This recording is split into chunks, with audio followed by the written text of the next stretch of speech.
I think I may have frozen up there, but I wasn't too far lost, which is the concept of demand. There is some relationship between the cost or sacrifice and the quantity of the behavior, the amount used, the amount consumed, the amount of the behavior that people engage in.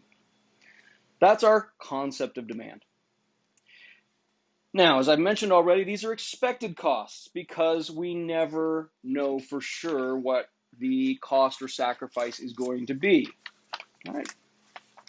Now, of course, the next question would be, can we get more specific? So this is broad. This is just saying there is some relationship. And now we can talk about our law of demand. And our law is to specify what kind of relationship it is. And as we already talked about, it is an inverse relationship. In other words, when the cost goes up,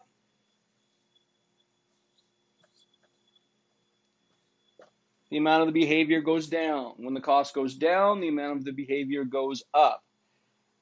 And these are, there we go, expected costs.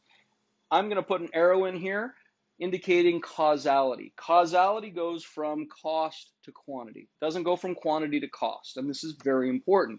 What people do is they weigh the cost against what they think the benefit's going to be. Remember, individuals choose according to their expected cost and expected benefit, and we end up with the outcome is whether or not people engage in the behavior. Why is this an inverse relationship? Because there are substitutes. Substitutes exist for everything. So if we think about this, right? Notice this here is not price. This is not money. This is cost. Or we could say sacrifice here. Now this is holding all else equal, holding a few things, saying if the only thing that changes is the cost, then we're going to see this relationship. However, it is possible that we can change more than the cost, right? And we're going to dig into what that is. But if the only thing that changes is the cost, we will see this law hold. Can't break this law. So let's return to the question of how there are substitutes for everything. And the answer to that is a piece that we have to add in here, which is the concept of the margin.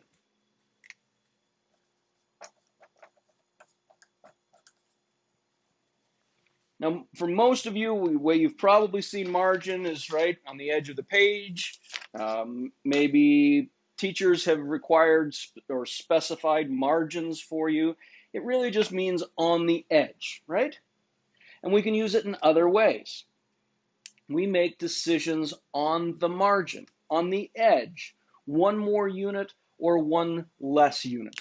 So you could think about which is more valuable, water or diamonds?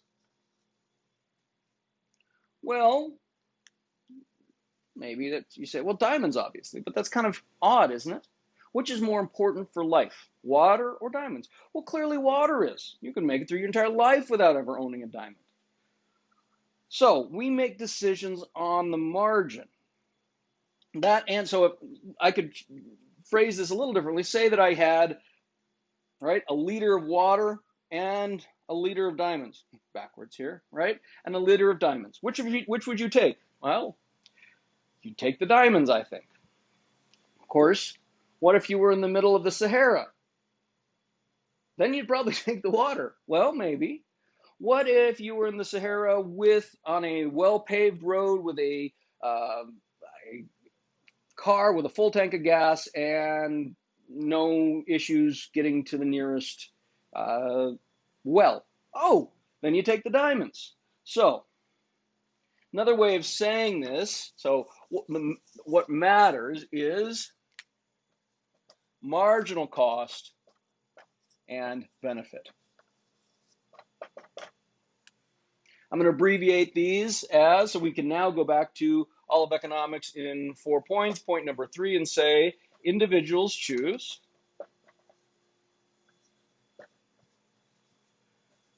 according to, say it with me, their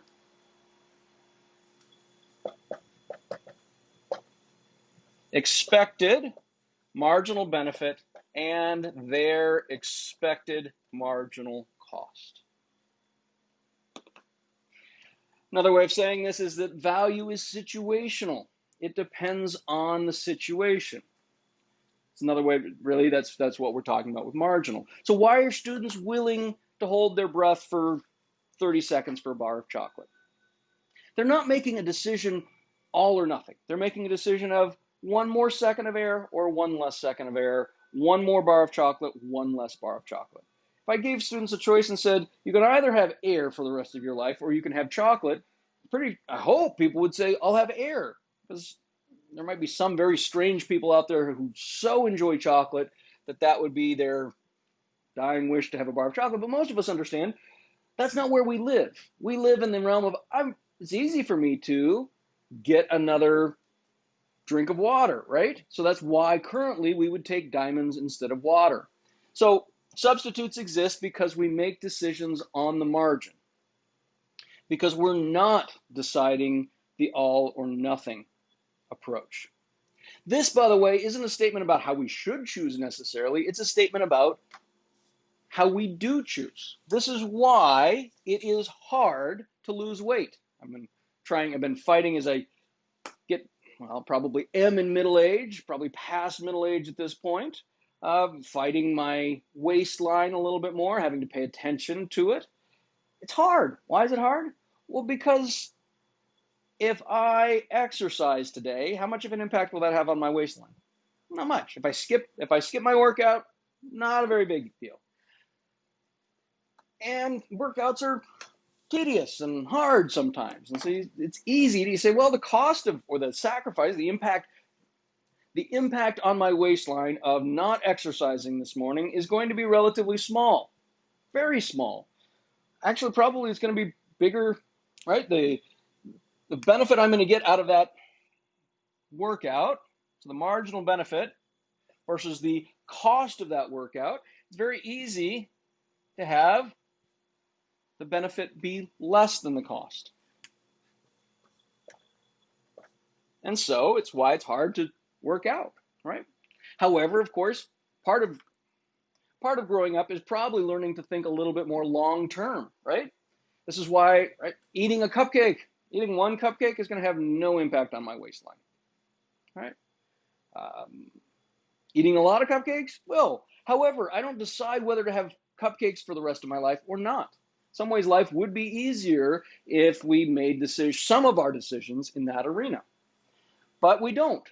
And so that's why saving money is hard, right? You say, I'm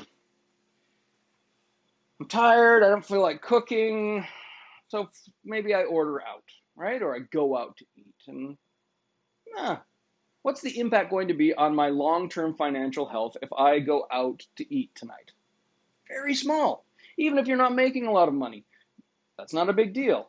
However, if you do that every night, you'll probably have a fairly expansive waistline, and it will be quite expensive. And so this, again, is not a statement of how we necessarily want or should choose. It's where we find ourselves and how we should choose. So we reject the all or nothing approach, and that's why there are substitutes. That's why we have this thing called a demand schedule. Now, if you look at your notes, hopefully you're taking notes, by the way. Do take notes. That'll save you some time having to go back and watch these over and over again. And also, the act of taking notes, the exercise of taking notes will help to anchor this in your brain. So we have point number 3. We have our law of demand, which is there's an inverse relationship between cost and quantity. Now that's nice and that's useful, but it turns out there's a way to make it more useful. And we can actually say, I like pictures, I think visually, and thankfully other economists have as well.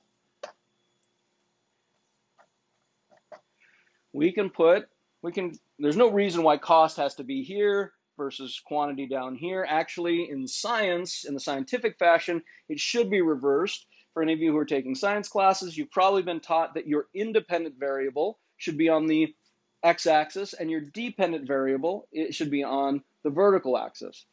And that's true. We actually should do it the other way. But when economists formalized this and started diagramming this, we have whoever it was reverse them. And it's the way we've done it. It's the way we continue to do it. So it's not saying that the dependent variable is the cost. The independent variable, in other words, the one causation runs from cost to quantity. It doesn't run from quantity to cost. Okay? Now, see if I can. We think about, now this isn't quite as much fun as when I do the air for chocolate, because I can denominate the cost in seconds, and we can, right? Maybe there would be 10 people when I make people hold their breath for 10 seconds. What happens when I increase that to 20 seconds? Oh, maybe it's 9 people. And 30 seconds. Maybe now it falls to 6. And my scaling is terrible here, by the way. I'm aware of that, right? What we have is all combinations in here. Now, not all of them, because in the interest of time in classes, I don't increase by a second at a time. I increase typically in 10-second increments. But what we have here, if we were able to do it in all of these increments and we're able to look at smaller and smaller numbers of people or portions of people or alternately large groups of people, is we would have a bunch of dots, and that would represent our schedule. Maybe I'll do it like, yeah. That's our schedule. In other words, it's a schedule, not like a calendar, although with a calendar, it is a schedule. You look at the month, right? You look at the date, and you look at the time of day, right? You have a schedule. Same thing here. We have the cost and the quantity. It tells us all combinations of cost and quantity. Now, the convention is to either do this, right? And then we can connect the dots. This doesn't have to be a straight line. In the real world, it usually isn't a straight line. In this class, most of the time, what we're going to do is we're going to draw a straight line and call that a demand schedule. We're not going to do that because it's straight. It's because we're lazy. And because it doesn't change a lot for our purposes in this class. If any of you go on to be professional economists or maybe work in finance or as an economist in a corporation, you will actually see real demand schedules. In the real world, demand schedules tend to look more like that. They have a bow to them typically. Not always, but typically. So this is our demand schedule. And so in keeping with our law of demand, what is this saying? This is just our law of demand instantiated in a picture. Just like how all we did to get our law of demand was apply individual decision making to the decision as to whether to engage in the behavior or not. So what this means, if the only thing that changes is the cost, we're going to get a reduction or a change in the quantity. So what this would do is it allows you to say, if the cost was here, this would be the quantity. And if the cost was here, that would be the quantity. Now, we can draw the demand for other goods. I should label this, by the way. This is the chocolate market, demand for chocolate in a class. We can do other markets. We could look at housing market in Billings. We can look at the diamond market in the Sahara, right? Now we need to specify what the situation is because the demand schedule for chocolate is going to look very different in Billings than it is than in Paraguay. Now they may be somewhat similar, but we shouldn't expect them to be the same. However, we should expect them to always slope down and to the right. Why? Because of our law of demand. So this is our first real tool. You're going to see a lot of this for the rest of the term. This will help us actually make sense out of things that we think we know a lot about, but it turns out most of us don't. Now, so substitution occurs along this demand schedule because people are making decisions on the margin. So if the only thing that happens is a change in the cost, we go from this dot to this dot. If there's a change in other things, then it might be that all of the dots move. They all might move out to the right, in which case we connect. So if all the dots move to the right, we can connect those dots and have a new demand schedule. Or maybe all those dots move into the left, in which case we have a different demand schedule, right? But if the only thing that changes is the cost, we will move along the schedule. Now, piece of vocabulary here that's going to be very important so that we know what we're talking about. That, by the way, that triangle is a capital delta, Greek letter representing change. That's my notation. That's oftentimes scientific notation quite a bit. So,